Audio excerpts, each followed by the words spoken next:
Hello students, welcome to Steno Buddies. The dictation will start in 5 seconds.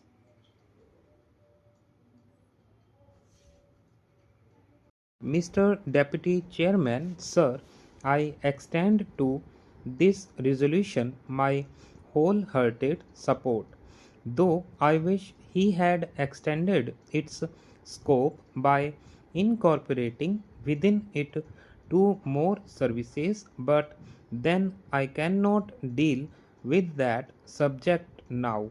You have assured me that the matter will be taken up on a subsequent occasion. I do not know when that subsequent occasion is likely to occur. Sir, I am grateful to the Home Minister for some kind words he has said about me in regard to my interest in this subject. No doubt for long I have been urging the necessity of creating more All India services during the last 5 years or so. Ever since that recommendation on the subject was made by the States Reorganization Commission, and during the last 1 year and a half, near about that time, I have been tabling resolutions on the subject twice or thrice, but they could not come up. Of course, as they say, there are higher forces that govern the destiny of things, and so far as Parliament is concerned, it is the government and the undisputed sway of the chair that govern the destiny of resolutions. Obviously, it was so ordained that this resolution should come up only now,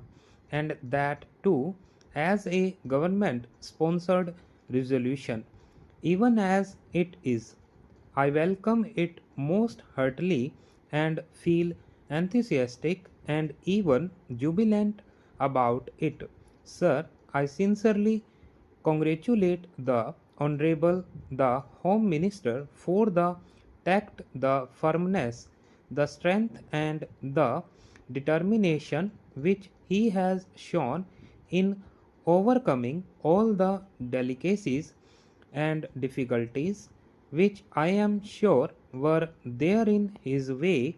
The opposition and unwillingness of the states were there initially, I know, and I also know, sir, that about a year ago, when I tabled a question on this subject, the then Home Minister told us that the government would be only too glad to have more All India services, but then the handicap in their way was that the states were not agreeable to it.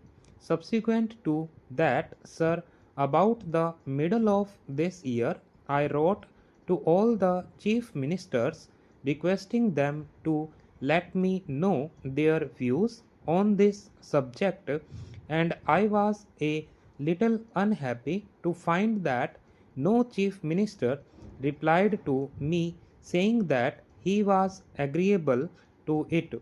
One or two of them especially said that they were against it. So all these difficulties were there in the way of the Home Minister.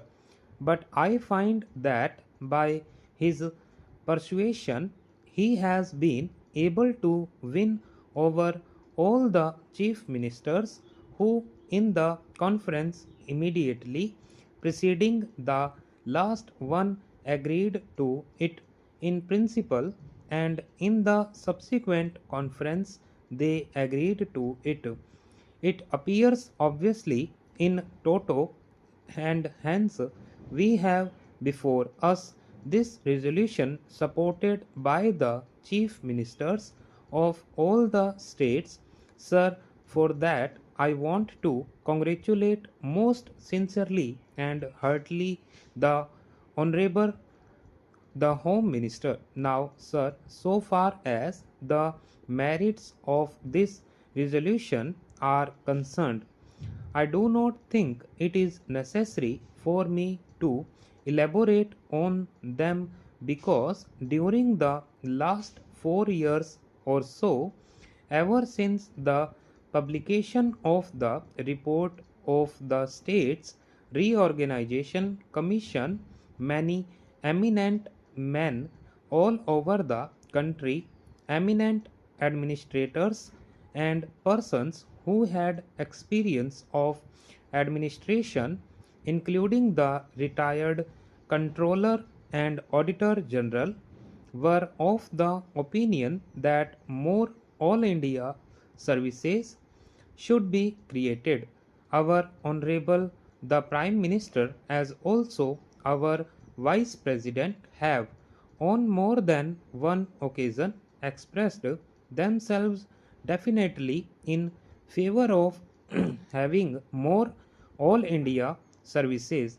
Last year, sir, about the month of October, when addressing the Indian Police Service officers when they were going out after having had their training for a year, he expressly said that if national integration was to be maintained, it was necessary to have more All India services. That being so, I think there is not much need for us to emphasize the necessity and the utility for having more All India services. Sir, in the interest of efficiency and also in the interest of integrity, it is absolutely necessary that we should have these three All India services as also some others.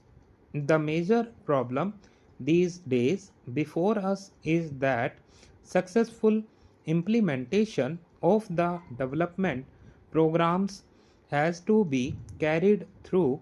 It is not enough that we should have big schemes. It is not enough that we should allocate large sums of for the implementation of those schemes, but it is necessary that we should have competent personnel to effectively implement our schemes so that in a short time we may be able to carry forward our country to economic prosperity all round.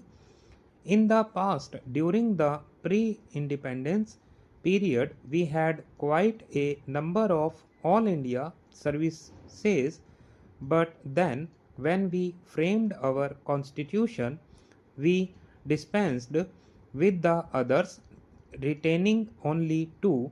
It appears to me that necessity has now arisen for reorganization of the All India services and to have more All India services.